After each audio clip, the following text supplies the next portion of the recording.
की खुशबू आएगी। बिस्मिल्लाहिर्रहमानिर्रहीम। हमने कभी इतने लोग देखे नहीं। आमतौर पे हम 4-5 लोग ही 4-5 लॉयर्स खड़े होते हैं, ये नादिया खटक खड़ी होती हैं। तो आज माशाल्लाह इतनी रौनक है। मुझे लगता है जब टिकट का फाइनल हो जाएगा तो ये जगह सारी खाली हो जाएगी, फिर उदास हो जाएगी, खान साहब अकेले रहेंगे।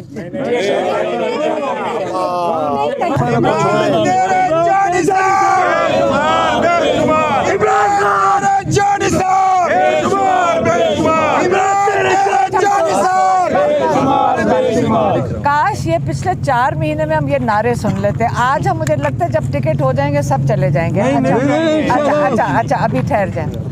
खान साहब ने आज जो पैगाम दिया है, उन्होंने, अब हमें याद रखना पड़ता है और हमारी कोशिश ये होती है कि जो कुछ उन्होंने कहा है बिल्कुल उन्हीं अल्फाज में आपसे आगे रिले कर दूं। उन्होंने कहा कि पिछली कई सदी दिहाइयों से लोग जो पाकिस्तान के ऊपर जो हुकूमतें आई हैं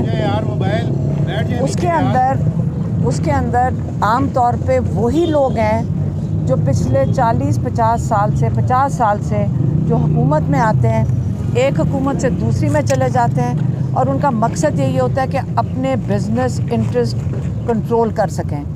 और वो लोग जो हैं वो कानून के ऊपर हैं।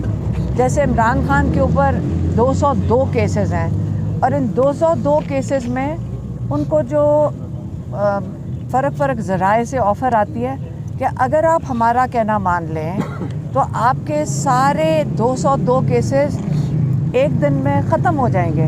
तो एक दिन में केसेस कैसे ख़त्म हो जाएंगे? अव्वल बनने नहीं चाहिए थे, जब बन गए तो एक दिन में केसेस कैसे ख़त्म हो सकते हैं? ये हमें सबको इस पे सोचना चाहिए कि जब बना देते हैं तो 10 साल भी अंदर डाल देंगे। तो कानून इस वक्त इंसाफ जो है, जो इमरान खान की कहते हैं मेरी पार्टी है तहरीक इंसाफ, उसका मकसद ये था कि सारे पाकिस्तान में जितने भी लोग रहते हैं वो कानून के ऊपर ना हो। और जब तक हम कानून के अंदर लोगों को नहीं आएंगे, सबके लिए एक इंसाफ का निज़ाम नहीं होगा, कहते पाकिस्तान की आगे तरक्की करना नामुमकिन है। ये एक उनका पैगाम था। और दूसरा, उन्होंने आज ये भी कहा कि मेरी पूरी कोशिश है, और उन्होंने जो उनके साथ जो लॉयर्स इनकी लिस्ट साथ लेकर गए हैं, वो बारी बारी उनको यही कह रहे थे कि मेरे कारकुन हैं उनको सीटें देनी चाहिए। ये नहीं है कि वहाँ पे किसका पैसा ज़्यादा है। उन्होंने ये भी, मैंने सुना उनको कहते हुए, हमें नहीं कह रहे थे, लॉयर्स को कह रहे थे, मैं आपको सिर्फ बता रही हूँ। उन्होंने कहा ये नहीं देखना चाहिए कि कितने करोड़ रुपए खर्च सकते हैं, आपने ये देखना चाहिए कि पाकिस्तान के लिए जिनका हक बनता है वो हैं जो कारकुन हैं। और कारकुनों को आपने मैक्सिमम कोशिश करनी है कि उनको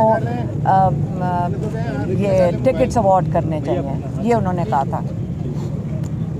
आपने सवाल ज़रूर पूछना होगा, ये इन्होंने ज़रूर पूछना है। हाँ, ये बताइएगा कि आपने कुछ दिन पहले कहा था कि जो साइफर केस है उससे मुतल्लिक बरतानिया और अमेरिका में भी केस फाइल किए जा रहे हैं, तो उस हवाले से कोई पेश रफ्त है क्या? कहीं पे केस फाइल हुआ है या वो मौखर हो गया?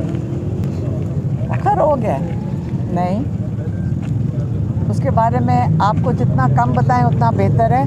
आपको जल्द बाहर से पता चल जाएगा।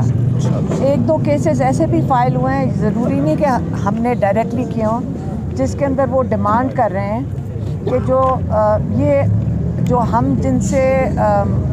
हम कर रहे हैं ये वो वाले नहीं है। लेकिन अब इस वक्त डिमांड जा रही है काफ़ी पाकिस्तानियों की तरफ से कि जिनके रिश्तेदारों को यहाँ पे जिन पे तशद्दुद किया गया, जिनकी बिजनेसेस ख़त्म की गई हैं, वो कह रहे हैं कि वो लोग जो इस तशद्दुद में मुलव्वस हैं, जिन्होंने ये करवाया है, उनके वीज़े कैंसिल किए जाएं, क्योंकि वो यहाँ से, और उनके जिनकी जायदादें बाहर हैं उनको भी ज़ब्त किया जाए। اور یہ صرف پاکستان کے لیے نہیں اور ملکوں کے لیے بھی یہ ہو رہا ہے کہ جہاں پہ الیکشنز کے اندر دھاندلیاں ہو رہی ہیں، جو جب یہاں سے لوگ پیسہ لے کے انہی کے ملکوں میں جاتے ہیں جو کہ چیمپئنز ہیں ہیومن رائٹس کے، اگر انہی ملکوں میں ہمارا پیسہ جانا ہے اور ان لوگوں کا جو پاکستان کا پیسہ ہے جو باہر جا رہا ہے، تو کئی لوگ ہیں اس وقت جو کیسز فائل کر رہے ہیں کہ جو اس ظلم کے ذمہ دار ہیں ان کے ویزے بھی کینسل کیے جائیں، ان کی جائیدادیں بھی ضبط کی جائیں۔ شکریہ میم۔